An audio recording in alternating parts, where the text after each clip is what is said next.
Alain Finkielkraut tahun 1987 yang menulis bukunya The Challenge of Thinking.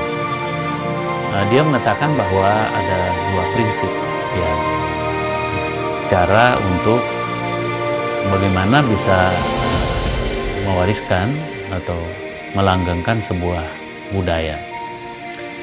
Satu sisi ada model yaitu yang disebut dengan Pensée sa culture ya. Jadi ingin terus agar menciptakan budaya baru ya. Jadi untuk hidup dan kehidupan seseorang selalu ingin menemukan budaya-budaya baru yang kira-kira produktif.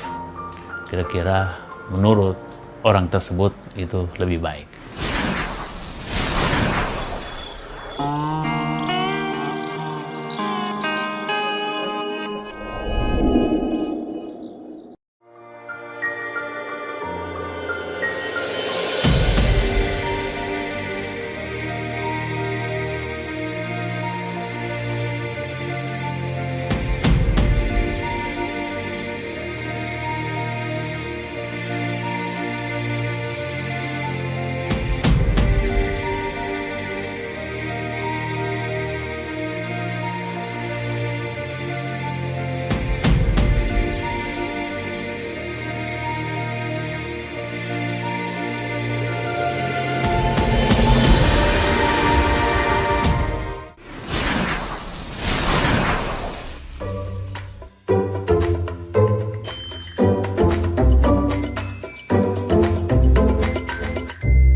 Assalamualaikum warahmatullahi wabarakatuh.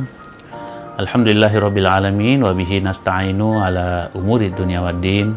Wassalatu wassalamu ala asyrafil anbiya'i wal mursalin wa ala alihi wa sahbihi ajma'in amma ba'du. Kita lanjutkan pembahasan kita tentang komunikasi Islam atau Islamic communication. Kali ini kita akan mencoba membahas tentang ada dua teori besar ya yang diperkenalkan oleh Alain Finkielkraut tahun 1987 yang menulis bukunya The Challenge of Thinking. Dia mengatakan bahwa ada dua prinsip ya, cara untuk bagaimana bisa mewariskan atau melanggengkan sebuah budaya. Satu sisi ada model yaitu yang disebut dengan Pensée sa culture ya. Jadi ingin terus agar menciptakan budaya baru ya. Jadi untuk hidup dan kehidupan seseorang selalu ingin menemukan budaya-budaya baru yang kira-kira produktif. Kira-kira menurut orang tersebut itu lebih baik. Namun ada lagi model yang disebut dengan être pensée sa culture, yaitu selalu didominasi atau diatur oleh budaya-budaya masa lalu, budaya-budaya yang sudah ada, yang sudah mapan. Jadi semua yang berkaitan dengan etnisitas atau kebangsaan, suku, agama, golongan, ya, organisasi, semua itu harus melihat bagaimana budaya tertentu itu tetap mengontrol sistem hidup seseorang. Nah, ini sebetulnya dalam budaya manapun itu selalu ingin melanggengkan budaya-budaya yang sudah mapan itu. Jadi kebudayaan yang sudah ada dalam masyarakat, umpamanya cara berpakaian, ya, cara makan, bahkan cara bertingkah laku, ya. Ini semuanya itu akan selalu mengukur dirinya, apakah ini sesuai dengan kultur yang sudah ada, sesuai dengan adat, tradisi, budaya, golongan atau masyarakat atau bangsa atau agama tertentu, ataukah tidak, ya. Nah, kalau orang yang selalu ingin mendapatkan perubahan, ya, ingin mendapatkan pencerahan baru, ada kecenderungan untuk melakukan hal yang sifatnya berbalik, yaitu tadi pensée sa culture, yaitu berusaha untuk memikirkan budayanya sendiri, akan berusaha mengadopsi budaya-budaya baru yang kira-kira lebih produktif, ketimbang tadi itu meneruskan budaya-budaya yang mungkin saja itu kurang produktif.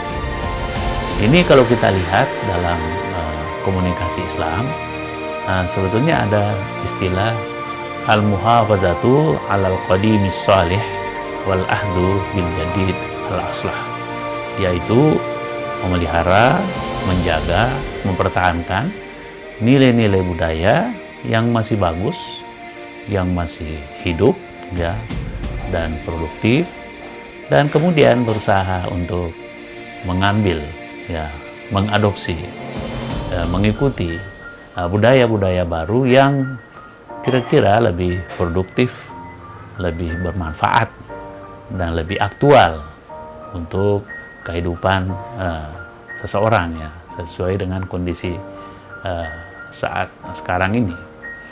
Dan ini umpamanya kita bisa melihat bagaimana tradisi Jepang ya, yang luar biasa itu, dia orang-orang Jepang ya mengadopsi nilai-nilai baru dari Eropa, mengadopsi nilai-nilai modern dari Amerika, tapi juga nilai-nilai kejepangan itu masih dipertahankan. Jadi kalau kita ke Jepang itu kita bisa umpamanya melihat budaya yang boleh jadi sudah ribuan tahun itu masih bertahan umpamanya di Jepang, tetapi nilai-nilai baru atau budaya baru, tradisi baru, teknologi baru itu bisa diadopsi dan dikembangkan sedemikian rupa oleh orang-orang Jepang. Karena memang ya pada kuliah kita yang lalu kita jelaskan bahwa orang Jepang itu mampu untuk mencoba memahami bagaimana orang Amerika bisa maju, orang Eropa bisa maju, ya ternyata itu karena unsur teknologi.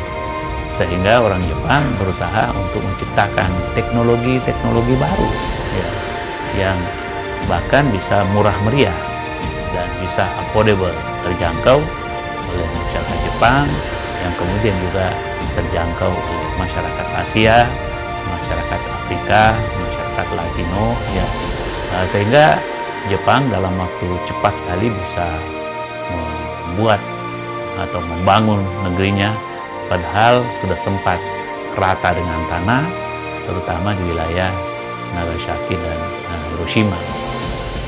Tapi karena mereka mempunyai kebudayaan atau budaya kerja yang luar biasa dan selalu ingin mengambil yang terbaik, yang bermanfaat, maka kemudian orang Jepang dalam waktu cepat sekali bisa bangkit kembali ya, bisa membangun umpamanya Shinkansen dalam waktu hanya 15 tahun, sudah bisa membangun umpamanya highways, jalan tol-tol yang menghubungkan antara satu kota dengan kota yang lainnya.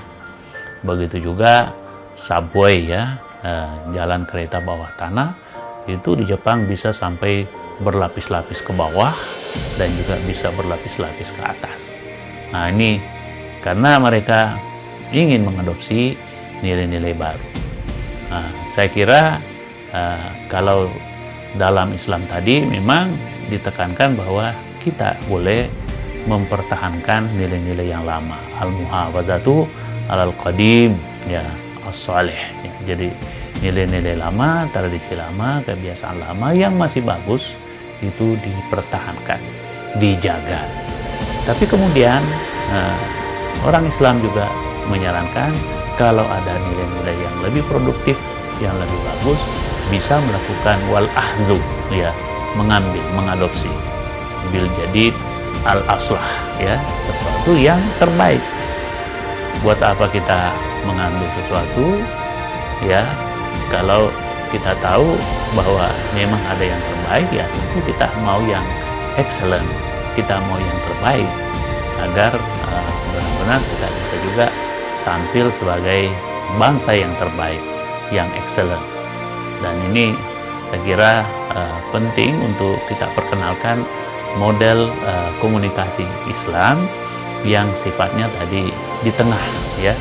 Khairul umuri awsatuha, sebaik-baik cara hidup atau urusan yaitu tentu yang di pertengahan, tidak terlalu ke kiri tadi, hanya terus-menerus pensée sa culture, tapi juga tidak terlalu banyak mengadopsi nilai-nilai masa lalu, yaitu être pensé par sa culture. Demikian, wabillahi taufiq wal hidayah. Wassalamualaikum warahmatullahi wabarakatuh.